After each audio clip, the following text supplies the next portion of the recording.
আমি একটি উপন্যাস লিখেছি। উপন্যাসের নাম হলো আমি তোমাকে আকাশ সমান ভালোবাসি। লেখক কাবির। প্রথম অধ্যায়। রাতের আকাশ ভরে আছে অসংখ্য তারা দিয়ে। গ্রামের নিস্তব্ধ কোণে বসে আছে কাবির। তার চোখে ভেসে উঠেছে একটি মাত্র মুখ, তানহার।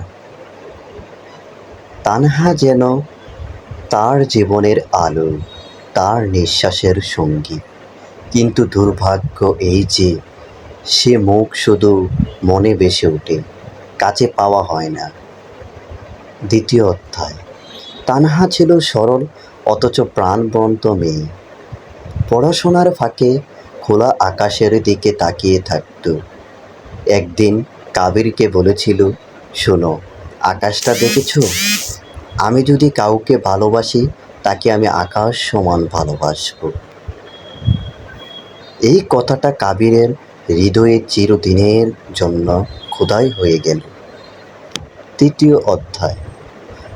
সময় যত এগোতে লাগলো তাদের সম্পর্ক গভীর হলো।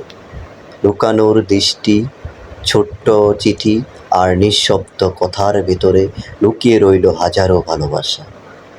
কিন্তু জীবনের গল্প সবসময় সহজ হয় না।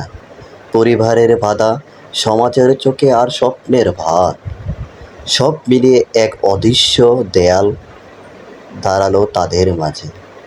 চতুর্থ অধ্যায়।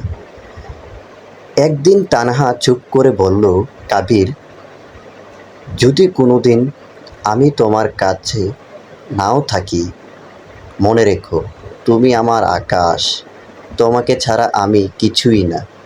কাবির হেসে উত্তর দিল, তুমি থাকো বা না থাকো, আমি তোমাকে আকাশ সমান ভালোবাসি।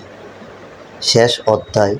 সময় কেটে যায়, হয়তো তানহা দূরে চলে যায়, হয়তো কাবির একা রয়ে যায়, তবু আকাশ প্রতিদিন তাদের মনে করিয়ে দেয়, ভালোবাসা মানে কেবল কাছে পাওয়া নয়, ভালোবাসা মানে সীমাহীন আকাশের মতো বিস্তৃত অনুভূতি, যা কোনোদিন শেষ হয় না।